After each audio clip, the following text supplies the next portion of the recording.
what would you say if I said that I could bring them back? I guess I'd say I never thought of that. Well, alright, hold tight, you might wanna stand back, because one small John is coming intact. St. John forward, spitting out some more words, fully intact, jacked, ready to rap and attack. Small John on your lawn, living like a gnome, hit you with my lyrics like a bullet to your dome. Tonight when he comes up here, he's either gonna kill or he's gonna suck. But there's no in between for Mr. John Forward.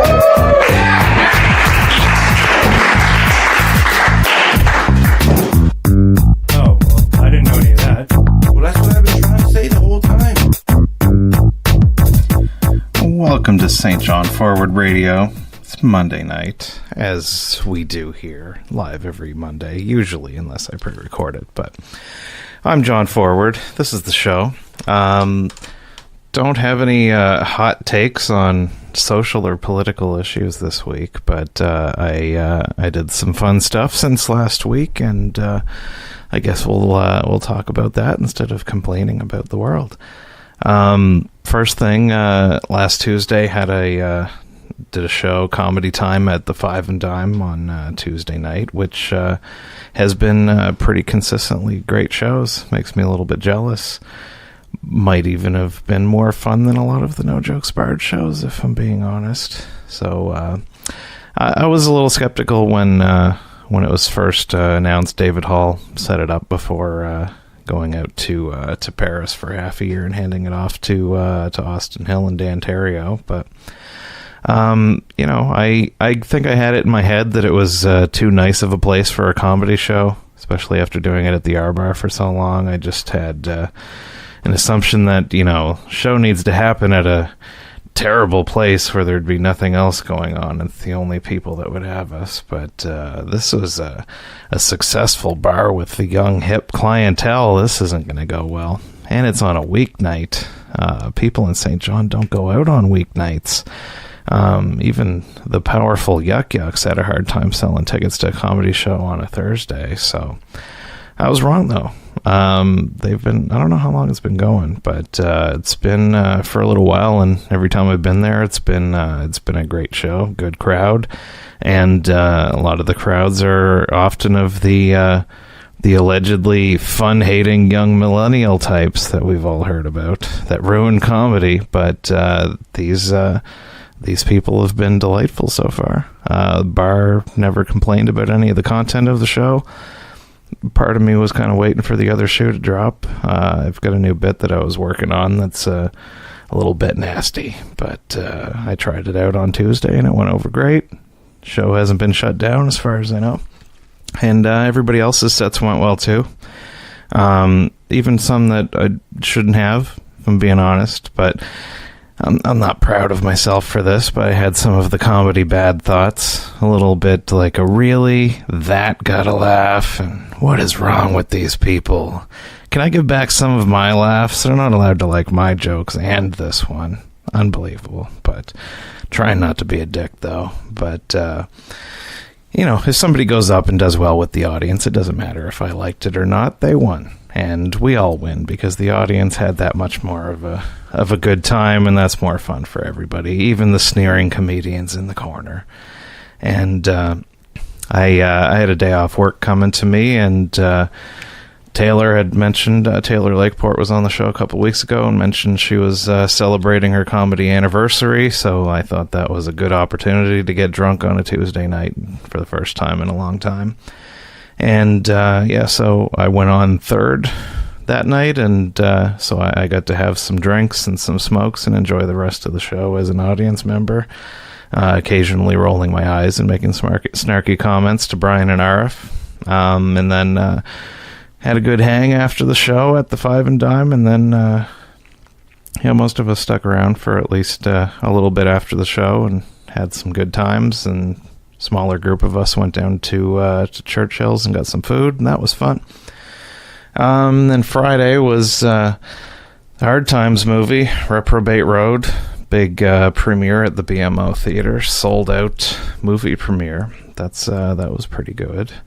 Movie turned out great. That wasn't a huge surprise to me. I was pretty confident that it was going to turn out well. I mean, all the scenes that I haven't seen a full script, but I know the scenes that I was in were fun, and I know just watching the the improvement from season 1 on YouTube up to season 2 was a pretty big step, and I assumed this one would be even further. And yeah, there was some rough days shooting, but a lot of standing around. But I had it pretty easy compared to some stuff. Like even after the 48-hour film competition that I was in with some of the same people a little while ago, that was a bit more of a grueling experience and long days, and I didn't even do any of the post-production stuff, so I again had some of the easier job on that, and then hard times even more so. So it was fun, and we're all friends mostly, so it was fun to hang out and shoot scenes. But Adam Landry in particular is a machine. This thing took a ton of work, and he did a fantastic job. I mean, it's just crazy. It wasn't that long ago that we finished shooting this thing, and he did a lot of the heavy lifting, if not all of it, on the editing and sound and music and all that stuff, and he did a great job. So hats off to Adam. It looked and sounded better than a lot of things that had way more time and resources. And I'm not saying that it turned out pretty good for a movie that was made quickly with no money. The movie, I think, is genuinely good. One thing I don't love about it is the whole welfare angle to it. I don't find that stuff particularly funny, and it's a bit heavy-handed. But overall, that's one small detail. The characters are great. Pretty much everybody in it is fun. Tons of jokes in it, and Matt Copeland may or may not hate poor people, but he's a security guard in an Uptown mall, so I might not agree, but I understand. He's one voice of many in the thing, and nobody's really precious about it. Everybody's able to contribute to it. We all brought our own sensibilities to it, and that's a lot of people, a lot of cooks in the kitchen, and somehow it was not a mess. It all works well. There's a little bit of everybody in it, but we all work well together. We're all friends except for two of us, and it was just it was a good experience seeing it all come together. They had live premieres for the first episode of the first 2 seasons, but they were always same nights as shows that I was doing, so I wasn't able to go. But it was fun to be able to go this time and see it with an audience, and hearing all the laughs in the room plays. It's a lot more fun to watch a comedy in a room full of people than it is at home. And lots of laughs, especially I humbly say, not really, but the biggest laugh in the movie, slight applause break, was to a part that I did. So anyway, I take full credit, full star of the movie. And I definitely was paying close attention to the audience response to all my parts, and was not disappointed. But if you missed it and you want to see John Forward's star-making turn as Dick Johnson, and everybody else in it was pretty good too. But they're doing another showing January 11th, also at the BMO. Might even bring it to some other cities, but we'll see. Nothing to report on that. So, I don't know, our little comedy scenes, doing some fun stuff, and happy to be a part of it. I don't even really have much to add, but went to see John Wing at Punchlines Comedy Club this weekend, and that was also a great show. It's Brian Giles and John Scove Nielsen were on it. Good to see those guys up. Francois Weber from Halifax was hosting. I haven't seen him in a while. John Wing headlining. I've never seen him before, and it was a great show. And it was just fun times all around. And my guest tonight is Chris Wanamaker. I wasn't sure if I got paranoid because last week my guest canceled on me, and I hadn't checked in with you since Wednesday, I think, so I was a little worried that you forgot, but here you are. Hello. Here I am. Well, thank you for coming, and